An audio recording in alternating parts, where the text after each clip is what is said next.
इस एपिसोड का स्टार्ट होता है और हमें एक डिफरेंट यूनिवर्स दिखाई जाती है। इस यूनिवर्स में दाइकुई नाम का एक अलग कॉन्टिनेंट दिखाया गया है। यहाँ के लोगों के पास मैजिक तो नहीं है, लेकिन इनकी एनर्जी का सोर्स दाइकुई है। यहाँ के लोग अपनी एनर्जी के लेवल को बढ़ाते हैं और उसे नेक्स्ट लेवल तक पहुँचाते हैं। उनकी एनर्जी के टोटल 10 लेवल हैं। इसके बाद सीन में बहुत से लोग दिखाए जाते हैं जो कि एक टावर के आगे खड़े हैं और इन सबको अपनी एनर्जी को चेक करना है। अब ये सब लोग टावर के पास जाकर अपना एनर्जी लेवल चेक करते हैं। फिर दूसरी तरफ हमें 3 हेड दिखाए जाते हैं। इनमें से एक दाइकुई का हेड है और बाकी दोनों हेड वो हैं जिन्होंने दाइकुई के मार्केट को पैसे देकर अपने साथ मिला लिया है, जिसका दाइकुई के हेड को बहुत ज्यादा नुकसान हो रहा था। इस पर उसे बहुत ज्यादा गुस्सा आता है, मगर वो अपने गुस्से को कंट्रोल करता है और फिर उन दोनों हेड की तरफ एक मैरिज इन्विटेशन कार्ड फेंकता है। ये उसके बेटे की शादी का कार्ड था, जिसे देखकर वो दोनों हेड बहुत ज्यादा जेलस और परेशान हो जाते हैं, क्योंकि उसके बेटे की मैरिज नायान फैमिली की एक लड़की से हो रही थी और अगर इसके बेटे की शादी उससे हो जाती है ना, तो वो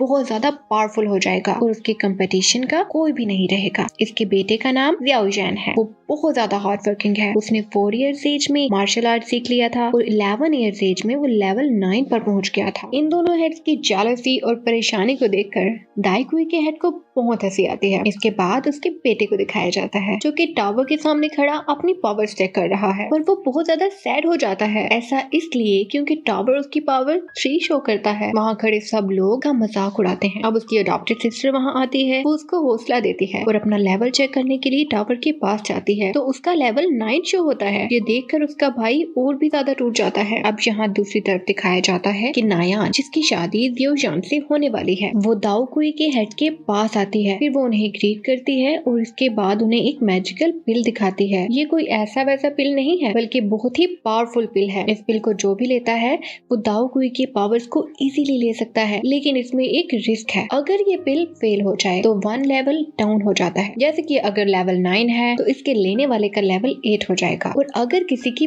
बहुत ही ज्यादा लक खराब होगी तो उसका लेवल इससे भी ज्यादा नीचे आ सकता है। मगर हाँ, वो लोग जिनका लेवल 9 है उनके लिए ये बहुत ज्यादा अच्छा है, क्योंकि वो लेवल 10 पर बहुत ही आसानी से जा सकते हैं। ये पिल बहुत ही ज्यादा कॉस्टली और पावरफुल था, इसलिए ज़ियाओजैन के फादर इसे लेने से इनकार कर देते हैं। मगर तब नायान कहती है, मैं ये आपको फ्री में नहीं दे रही, बल्कि इसकी एक कॉस्ट है कि मैं आपके बेटे से अपनी शादी तोड़ रही हूँ। ये सुनकर ज़ियाओजैन के फादर बहुत सरप्राइज्ड और सैड हो जाते हैं, क्योंकि अब अगर ये शादी टूटेगी तो उनकी फैमिली की बहुत ज्यादा इंसल्ट होगी। इसके बाद उन दोनों में बहस हो जाती है और बहस इस कदर ज्यादा हो जाती है कि ज़ियाओजैन के फादर अपनी तलवार निकालने का सोचते हैं, मगर फिर वो निकालते नहीं हैं और अपने गुस्से को कंट्रोल कर लेते हैं, क्योंकि नायान के पास कुछ गार्ड्स थे जो बहुत ज्यादा पावरफुल थे। इसी सब के दौरान वहाँ ज़ियाओजैन अपनी सिस्टर के साथ आ जाता है और आकर नायान से पूछता है, क्या मैं इतना हैंडसम नहीं हूँ क्या, जो तुम मुझसे शादी ही नहीं करना चाहती? ये सुनकर नायान उसे आंसर करती है, हैंडसम होने ना होने से मुझे फर्क नहीं पड़ता, मगर बात ये है कि तुम एक टाइम पे बहुत पावरफुल वॉरियर थे। तुमने लेवल 9 को भी अचीव कर लिया था, मगर अब तुम सिर्फ एक लूजर हो जो कि अपनी पावर्स को लूज कर चुका है। मैं कभी भी ऐसे लड़के से शादी नहीं करूंगी जो वीक हो और अपनी पावर्स को मैनेज नहीं कर सकता। ये सुनकर ज़ियाओजैन कहता है कि देखो,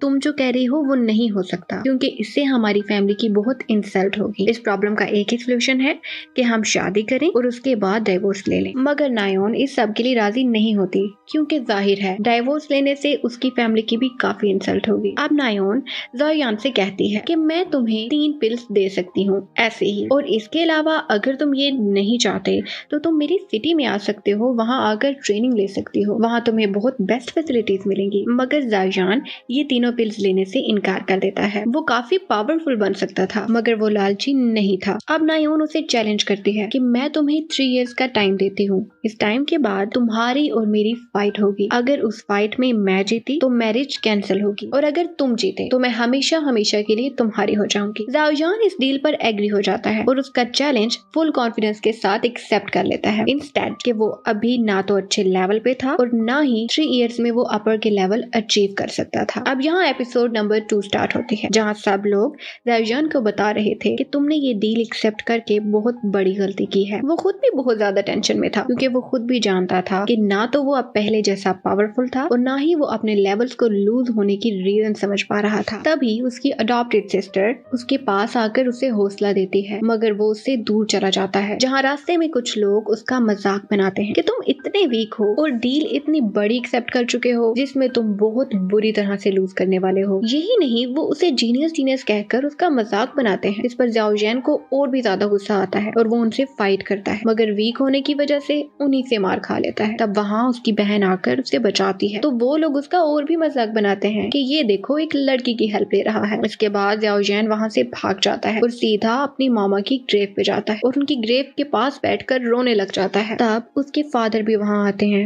वो बहुत सैड फील करते हैं, मगर उन्हें उस पर प्राउड भी था कि उसने बहादुरी के साथ इस डील को एक्सेप्ट किया है। ज़ाओ जियान कहता है कि मॉम, मैं इस डील में जीत नहीं सकता क्योंकि 3 इयर्स बहुत कम टाइम है। मैं इस टाइम में इतना पावरफुल कैसे बन सकता हूँ जबकि मेरी सारी पावर्स लूज हो चुकी हैं। अब तो कोई मैजिक ही है जो मुझे बचा सकता है। जैसे ही वो ये कहता है तो उसकी रिंग, जो कि एक्चुअली में उसे उसकी मॉम की तरफ से मिली थी, बाहर निकलती है और उसमें से एक आदमी बाहर आता है। वो उससे कहता है, अगर तुम 3 साल में नायोन को हराना चाहते हो तो मैं तुम्हारे लेवल्स अप करने में तुम्हारी हेल्प कर सकता हूँ और तुम्हें मार्शल आर्ट्स की ट्रेनिंग भी दे दूंगा। वो उसे समझाता है कि दाइको स्किल्स 4 क्लास और 12 लेवल्स में बनती है। हर क्लास में फर्दर 3 लेवल्स हैं और उसे समझाता है कि नायोन के पास 3rd क्लास की हाई लेवल स्किल्स हैं। अगर तुम चाहते हो तो मैं तुम्हें ये सब स्किल्स सिखा देता हूँ, बल्कि उसके ऊपर के स्किल्स भी सिखा सकता हूँ। ये सुनकर ज़ाओ जियान बहुत ज्यादा खुश हो जाता है, लेकिन तभी वो सोचता है कि यहाँ तो 3rd क्लास की स्किल्स अचीव करना मुश्किल है, जिसमें कई साल लग जाते हैं, और ये मुझे उससे भी ऊपर के लेवल की स्किल्स खाने की बात कर रहा है। जरूर ये सब कुछ धोखा है। तब वो उस आदमी को अपने माइंड के डाउट का बताता है, तो वो ज़ाओ जियान के सामने अलग अलग स्किल्स करके दिखाता है, जिससे ज़ाओ जियान बहुत ज्यादा इम्प्रेस हो जाता है और उन्हें अपना टीचर बनाने के लिए रेडी हो जाता है। फिर वो उससे पूछता है कि आखिर आप मेरी हेल्प क्यों करना चाहते हैं? तो वो बताता है कि तुम्हें मुझे इन 3 साल तक संभाल कर रखना होगा अपनी रिंग के अंदर। इसके बदले में मैं तुम्हें ये सब ट्रेनिंग दूंगा। अब ज़ाओ जियान को समझ आ जाता है कि ये आदमी कब से मेरी रिंग में था, जिसकी वजह से मेरी रिंग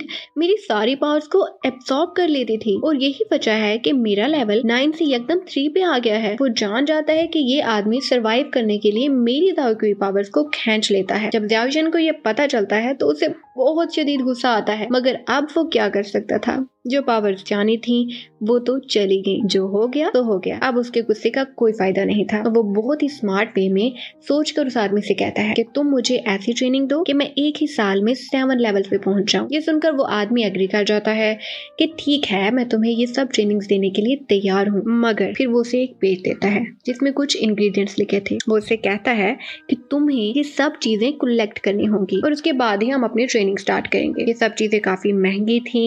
तभी जान सोचता है कि मैं ये सब कैसे कलेक्ट करूंगा, लेकिन फिर वो मान भी जाता है क्योंकि उसका गोल बिल्कुल क्लियर था। वहीं दूसरी तरफ याली हाउस की हेड याली बाई ज़ाओ जियान के इस डील की गलती पर बातें कर रहा था। तभी उसका बेटा उसके कान में कुछ कहता है, जैसा कि वो उसे कोई आइडिया दे रहा था, और तभी याली बाई की इविल स्माइल के साथ ये एपिसोड एंड हो जाती है। एपिसोड नंबर 3 में ज़ाओ जियान को दिखाया जाता है जिसे उसकी सिस्टर मिलने आई है। वो ज़ाओ जियान का मूड अच्छा फील करती है क्योंकि वो उससे बहुत अच्छी तरह से बात कर रहा था। ज़ाओ जियान की सिस्टर उसे बहुत ज्यादा प्यार करती है और उसे हमेशा खुश देखना चाहती है। ज़ाओ जियान अपनी सिस्टर से कुछ पैसे उधार मांगता है क्योंकि वो सब चीजें लेना चाहता था जो कि उसकी मास्टर ने उससे लेने के लिए कही थी। जैसे ही उसकी बहन उसकी बात सुनती है तो वो कुछ कहे बिना उसे अपना पर्पल गोल्ड कार्ड दे देती है। ज़ाओ जियान की सिस्टर उसकी काफी हेल्प करती है। वो दोनों मिलकर मार्केट जाते हैं और वो सब चीजें खरीदते हैं जो कि ज़ाओ जियान के टीचर ने उसे लेने के लिए कही थी। अब लेकिन जैसे ही वो चीजें लेकर मार्केट से बाहर आते हैं तो जाली हाउस के लोग उन्हें घेर लेते हैं। ये देखकर रिंग में बैठे ज़ाओ जियान के टीचर उसे एडवाइस करते हैं कि तुम इन सब से मत उलझो और यहाँ से भाग जाओ। वो दोनों ऐसा ही करते हैं, उनसे बचकर वहाँ से भाग जाते हैं क्योंकि उन्हें अभी और भी बहुत सी चीजें खरीदनी थी जो कि ज़ाओ जियान के टीचर ने उसे कही थी। इसके बाद वहाँ याली बाई का बेटा भी आ जाता है जिसने अपने फादर को कल ही एक आइडिया दिया था। उसका बेटा इतना जालिम है कि किसी को भी नहीं छोड़ता, वो किसी को भी मार सकता है। उसका गुस्सा इतना तेज है कि अगर कोई गलती से भी उसे टकरा जाए तो वो उसे वहीं मार देता है। वहाँ ज़ाओ जियान एक मार्केट में लेवल 1 की वुड कोर का पूछता है। अभी वो ये सब चीजें देख ही रहा था कि वहाँ भी जाली हाउस के लोग आ जाते हैं और वहाँ बहुत ज्यादा शोर मचाने लग जाते हैं। इन्हें देखकर ज़ाओ जियान उन्हें रोकने के लिए आगे बढ़ता है मगर वो सब लोग उसे चारों तरफ से घेर लेते हैं। फिर वहाँ जाली बाई का बेटा आ जाता है। वो ज़ाओ जियान को मारने ही वाला था कि यकदम से उसकी बहन आकर अपने भाई को बचा लेती है है। अब जाली बाई का बेटा उसकी बहन को देखकर कहता है इससे तो मैं ही शादी करूंगा और वहाँ से चला जाता है। ये सुनकर ज़ियाओ को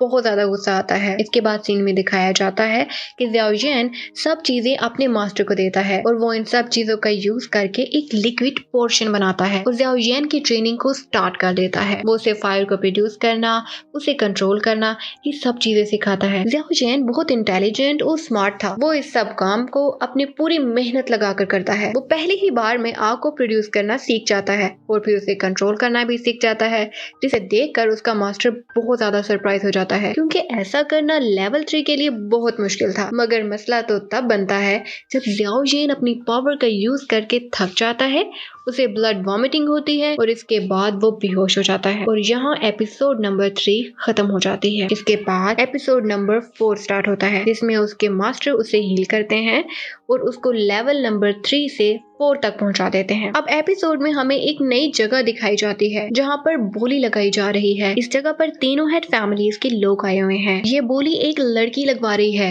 दूसरी तरफ जब ज़ियाओ को पता चलता है कि उसका लेवल 3 से 4 हो गया है, वो बहुत ज्यादा एक्साइटेड हो जाता है। उसके मास्टर एक मोदक को वैक्यूम पंप टेक्निक से हवा में उठाकर खाते हैं। ज़ियाओ उन्हें देखकर बहुत इम्प्रेस होता है। वो उन्हें ये टेक्निक सिखाने का कहता है तो उसके मास्टर उसे बताते हैं कि ये टेक्निक ब्लैक क्लास के लो लेवल की टेक्निक है, जिसको सीखने के बाद तुम 1 टन का पत्थर भी उठा सकते हो और अगर तुमने इसे अच्छे से सीखा तो तुम दुश्मन का खून भी निकाल सकते हो। वो उसे बताते हैं कि ये टेक्निक तुम एक आयरन पंप की हेल्प से करोगे, जो कि वो खरीद भी चुका था। ये सुनकर ज़ियाओ बहुत ज्यादा मोटिवेट हो जाता है और कहता है आप मुझे जल्दी से ये टेक्निक सिखा दें, मैं बिल्कुल रेडी हूँ। इसके बाद ज़ियाओ अपनी फैमिली के कम्बैट एरिया में जाता है। वहाँ उसकी सिस्टर एक वॉरियर के साथ प्रैक्टिस फाइट कर रही थी, मगर वो इस फाइट में जीत रही थी क्योंकि उसकी पावर वॉरियर से ज्यादा थी। जब वो अपने भाई को आते हुए देखती है तो पहली ही नजर में जान जाती है कि उसके भाई का लेवल अप हो गया है। वो बहुत ज्यादा खुश हो जाती है। वही वॉरियर जिससे ज़ियाओ